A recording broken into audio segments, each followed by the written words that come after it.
हरवीर जी और मनोज जी, मैं कुछ आंकड़े आपके सामने रख रहा हूं और उम्मीद करता हूं कि इस पर कोई ना कोई रास्ता आप ही अब सुझा पाएंगे।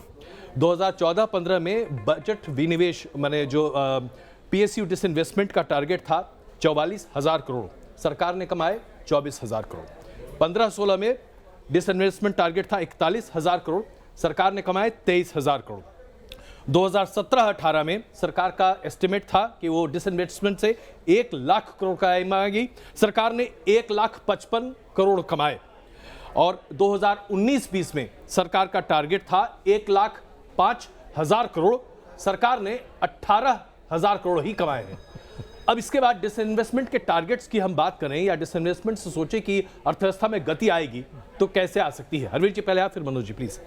देखिए अजय, अगर आप डिसइन्वेस्टमेंट के जो पिछले अचीवमेंट्स अगर आप देखें, जो बड़े डिसइन्वेस्टमेंट कामयाब रहे, से मारुति का डिसइन्वेस्टमेंट किया गया, बाल्को का किया गया, मॉडर्न फूड का किया गया, ये कुछ और एक पेट्रोकेमिकल कंपनी का रिलायंस ने लिया था, ये आईपीसीएल, ये इस तरह कुछ बड़े डिसइन्वेस्टमेंट थे जो कंपनियां, एक आध कंपनी को छोड़ के बाकी कंपनियों ने सर्वाइव भी किया और उससे सरकार को पैसा भी मिला और सरकार ने इन बिजनेसेस से एग्जिट किया जी। उसके बाद अगर आप देखें, ये भी जो आपको 1,55,000 करोड़ जो दिख रहा है जी, ये क्या है? ये स्वैपिंग है। एक पीएसयू को बोल दिया आप उसकी इक्विटी खरीद लीजिए, आप उसको मर्ज कर लीजिए। तो ये जो हमारी पीएसयू थी जिन्होंने अपनी मेहनत से, अच्छे मैनेजमेंट से अपने आप को रिच किया, उनके पास रिजर्व थे क्योंकि वो इन्वेस्टमेंट करते थे, एक्सपेंशन करते थे, उसके चलते रोजगार आता था जी। अब क्या है कि उसी पैसे को आप रेवेन्यू डेफिसिट को मीट करने के लिए आप उनसे कहते हैं, आप एचपीसीएल को कहते हैं बीपीसीएल खरीद लिए, बीपीसीएल कहते हैं ओएनजीसी खरीद लिए, ओएनजीसी एक्स कंपनी को खरीद लिए। तो उनकी अंदर भी जो कैश का उनके पास रिजर्व था वो भी खत्म हो गए। और इसीलिए अब की बार देखिए, इसमें अब जैसे कहा गया कि बीपीसीएल को सरकारी कंपनी को बिड नहीं करने देंगे, बाहर की कंपनी आएंगी, अच्छी बात है, आपको बाहर से पैसा लेना चाहिए। तो अभी भी क्योंकि जो बिग टिकट डिसइन्वेस्टमेंट की हम बात करते हैं उसको कोई हम लोग मेटेरियलाइज करते नहीं दिख रहे हैं। और अभी हम लोग, क्योंकि फरवरी आज शुरू हो गया है, हमारे पास सिर्फ ये 2 महीने बचे हैं इस फाइनेंशियल ईयर में, तो अब देखना पड़ेगा सरकार इसमें कितना एक नया ट्विस्ट लेके आती है, कोई रास्ता निकालती है। बिल्कुल मनोज जी। देखिए, मेरे को लगता नहीं कि ये जो टारगेट है इस फाइनेंशियल ईयर में पूरा होगा, क्योंकि एयर इंडिया का प्रोसेस अगर अभी शुरू करा है, अभी नई जो कंडीशंस आई हैं वो करने में काफ़ी टाइम इसमें अभी है बाकी।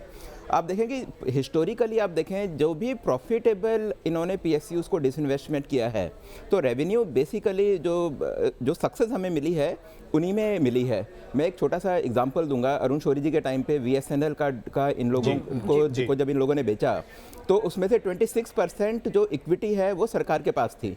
उस 26% की वैल्यू जो सरकार के पास थी, उसकी वैल्यू जो ओरिजिनल जो दाम उस समय मिला था उससे भी कहीं ज़्यादा है। वीएसएनएल जो भी टाटा कम्युनिकेशन बन गई है, उसका मार्केट कैप 25,000 करोड़ के करीब है जी। उस समय आपको ध्यान होगा कि जो ओरिजिनल का जो पैसा था वो कहीं ज़्यादा कम था।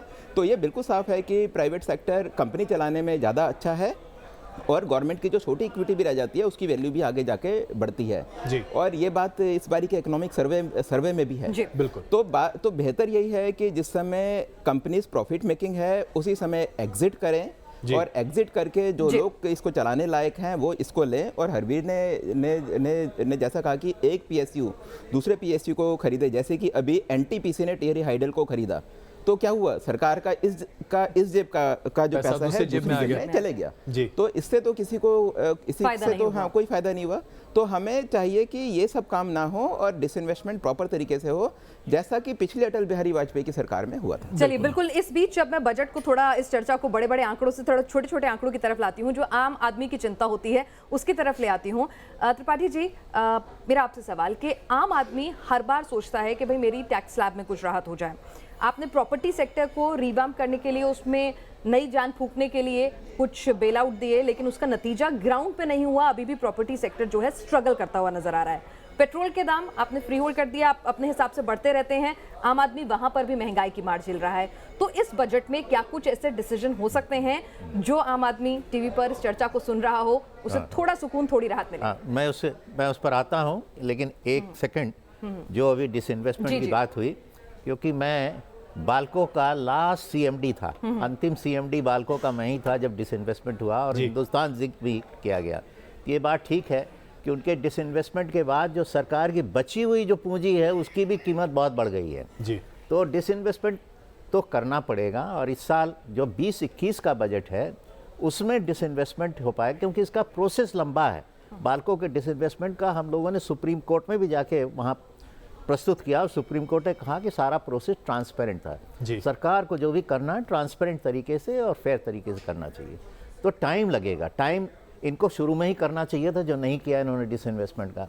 इसी तरीके से इनको बैंकों में पूंजी बढ़ानी चाहिए थी। जो आज समस्या है बिल्कुल। कि क्रेडिट नहीं मिल रही है स्मॉल मीडियम को या फार्मर को, क्योंकि सरकारी बैंक पिछले 4-5 साल से क्रेडिट नहीं दे रहे थे।